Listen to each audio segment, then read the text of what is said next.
guess new Jurassic world மூவியோட title confirm ஆயிருக்கு. அடுத்து first look and plot update கிடைச்சிருக்கு. இது எல்லாத்தையும் இந்த வீடியோ சேர்த்து பார்த்துருவோம். ஃபர்ஸ்ட் இந்த படத்துக்கு டைட்டில்னு பாத்தீங்கன்னா ஜுராசிக் வேர்ல்ட்ல தான் பேர் வச்சிருக்காங்க. ஜுராசிக் வேர்ல்ட் ரீபர்த்னு. ஜுராசிக் சிட்டின்ற டைட்டில் வரும்ன்ற மாதிரி ரூமரா சுத்திக்கிட்டு இருந்துச்சு. ஆனா அந்த டைட்டில் இவங்க வைக்கல. அதுக்கு பதிலா ஜுராசிக் வேர்ல்ட் ரீபர்த்ன்ற டைட்டில் வச்சிருக்காங்க. ஜுராசிக் வேர்ல்ட் ரீபர்த்ன்ற டைட்டில் நல்லா தான் இருக்கு. ஏன்னா இந்த பிரான்ச்சைஸ் ஆல்ரெடி செத்துதா இருக்கு. அதுக்கு இந்த படம் மூலமா ஒரு மறுபிறப்பு கொடுக்க போறாங்கன்றது நல்லா தான் இருக்கு. அதான் ஜுராசிக் வேர்ல்ட் ரீபர்த். படத்தோட ஃபர்ஸ்ட் லுக்க பார்க்கிறதுக்கு முன்னாடி படத்தோட பிளாட்டை பார்த்தோம்னா ஜுராசிக் வேர்ல்ட் டொமினியன் நடந்து அது 5 வருஷத்துக்கு அப்புறம் இந்த படத்தை செட் பண்ணிருக்காங்க. அது இல்லாம ஜுராசிக் வேர்ல்ட் டொமினியனோட எண்டிங்ல கிட்டத்தட்ட இந்த டைனோசர்ஸ் வேர்ல்டு ஃபுல்லா பரவற மாதிரி காமிச்சிருப்பாங்க. இந்த டைனோசர்ஸ் வேர்ல்டு ஃபுல்லா பரவிருந்தாலும் அவங்க வாழ்றதுக்கு தகுந்த மாதிரியான கால சூழ்நிலை இப்போதைக்கு இல்லையா. அதனால ஒரு பக்கம் டைனோசர்ஸ் அழியிற மாதிரி கதை சொல்லப்பட்டிருக்கு. அப்படி அதுங்களுக்கு ஏத்த ஒரு இடம் இருந்துச்சா அந்த இடத்த அதுங்க டேக் ஓவர் பண்ணிக்கிற மாதிரி சொல்லப்பட்டிருக்கு. நம்ம வாழ்ற அந்த கால சூழ்நிலை சுத்தமா டைனோசர்ஸ்க்கு ஒத்துக்கல. இந்த உலகத்தை ஹியூமன்ஸ் ஆன நம்ம நாசம் தான் பண்ணி வச்சிருக்கோம். டைனோசர் வாழ்ந்த காலகட்டமும் அதோட கால சூழ்நிலையுமே வேற மாதிரி இருந்திருக்கும். இப்ப இருக்கிற மாதிரி அடிக்கடி கிளைமேட் சேஞ்ச் இந்த வேர்ல்ட்ல இருக்க நிறைய பிரச்சனை அப்ப இருந்திருக்காது. அது ரொம்ப பீஸ்ஃபுல்லான ஒரு வேர்ல்டா இருந்திருக்கும். டைனோசர்ஸ் இப்போதைக்கு இந்த மாதிரி பிரச்சனை இந்த வேர்ல்ட ஃபேஸ் பண்ணிக்கிட்டு இருந்தாலும் இப்போதைக்கு கார்ப்பரேட் கம்பெனி 3 கொலோசியல் கிரீச்சர்ஸோட டிஎன்ஏ கலெக்ட் பண்ணி ஹியூமன் லைஃபை சேவ் பண்ற மாதிரி ஒரு மெடிசன் தயாரிக்க போறாங்களாம். அப்படி டிஎன்ஏ கலெக்ட் பண்ண போற ஒரு குரூப்பும் ஒரு ஃபேமிலி தான் ஒரு ஐலாண்ட்ல மாட்ட போற மாதிரி படத்துல கதை சொல்லப்பட்டிருக்கு. வாட்டர்ல ஒரு டைனோசரோட டிஎன்ஏ கலெக்ட் பண்ண வரும்போது தான் இந்த டிஎன்ஏ கலெக்ட் பண்ற குரூப் பிளஸ் ஒரு ஃபேமிலி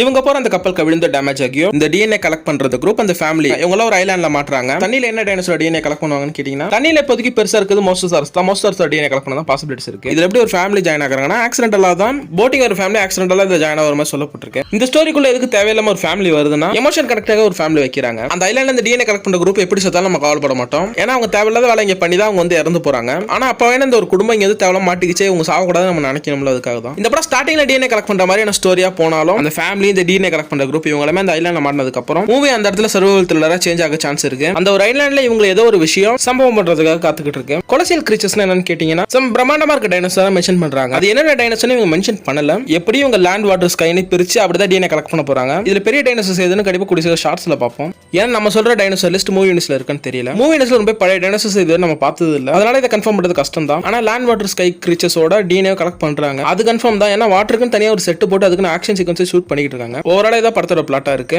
அடுத்த படத்தோட ஃபர்ஸ்ட் லுக் அண்ட் கேரக்டர் ரிவீலுக்கு வந்தோம்னா ஃபர்ஸ்ட் ஸ்கார்லெட் ஜோஹான்சன் அவங்க ஜாரா பெனெட் ஒரு கேரக்டர் ப்ளே பண்றாங்க. அவங்க இந்த டிஎன்ஏ கலெக்ட் பண்ற கார்ப்பரேட் கம்பெனியோட கான்ட்ராக்ட்ல தான் வேலைக்கு வந்திருப்பாங்களாம். அது இந்த டிஎன்ஏ கலெக்ட் பண்ற குரூப் அவங்க தான் லீட் பண்ணுவாங்களாம். நம்ம ஸ்கில்டு பர்சன் அவங்க சொல்லிருக்காங்க. அடுத்து இது ஒரு டாப் சீக்ரெட் மிஷன்ற மாதிரி சொல்லப்பட்டிருக்கு. அடுத்து இவங்க கூட இருக்கிற ஒரு டாக்டர் கேரக்டர் ஜானதன் பெய்லின்ற ஆக்டர் தான் அந்த கேரக்டர் ப்ளே பண்ணிருக்காரு. டாக்டர் ஹென்ரி லூம்ஸ்னு. இவங்களோட ஃபர்ஸ்ட் லுக்ல இவங்க காட்டுக்குள்ள பதுங்கி இருந்து ஏதோ ஒரு விஷயத்தை பாக்குறாங்க. அது ஆப்வியஸா இது ஒரு டைனோசர் தான். அடுத்து மகஷாலாலே டங்கன் கிக்கைடுன்ற ஒரு கேரக்டர் ப்ளே பண்றாரு. கிட்டத்தட்ட சோல்ஜர் குரூப்போட ஹெட் மாதிரி. நான் என்ன மாதிரி லுக் மகஷாலாலி கொடுப்பாங்கன்னு நினைச்சேனோ அதே தான் கொடுத்திருக்காங்க. அதுல ஜுராசிக் பார்க் வேர்ல்டு படங்களோட ஒரு ஐகானிக் சீனி இப்போதைக்கு அவருக்கு கொடுத்திருக்காங்க. அந்த ஒரு ரெட் ஃபிளேர் சீக்வன்ஸ் மகஷாலாலிக்கும் கொடுத்திருக்காங்க. இவரோட ஃபேஸ் ரியாக்ஷன் பார்க்கும்போது இவருக்கு ஆப்போசிட்ல டைனோசர் இருக்கிற மாதிரி தெரியுது. அதை டிஸ்ட்ராக்ட் பண்ற சீக்வன்ஸா இது இருக்கலாம். அப்படிதான் தெரியுது பார்க்க. படத்தோட பிளாட் அண்ட் ஃபர்ஸ்ட் லுக் எல்லாத்தையும் ஓரளவு கவர் பண்ணியாச்சு. படத்தோட பிளாட் நல்லா இருக்கு. இதெல்லாம் கரெக்டா மிக்ஸ் ஆகி ஒரு நல்ல படம் எடுத்துறாங்கன்னா கண்டிப்பா ஹிட் ஆயிடும். கண்டிப்பா தரமான ஒரு ஜுராசிக் வேர்ல்ட் படம் கிடைச்சிரும். எனக்கு இந்த படத்தோட டேரக்டரான கேரத் தேட்டர் மேல அதிகமாக நம்பிக்கை இருக்கு. எனக்கு ஆக்சுவலா ஃபர்ஸ்ட் பார்ட் எடுத்து தான் அவர்தான். அவரோட எல்லா படங்களுமே தரமா செதுக்கக்கூடிய ஒரு டேரக்டர் தான் அவரு. என்ன பண்ண போறாங்கன்னு வெயிட் பண்ணி பார்ப்போம். இதோட இந்த வீடியோ நான் முடிச்சுக்கிறேன். நெக்ஸ்ட் ஒரு நல்ல வீடியோல சந்திப்போம். Tata bye guys.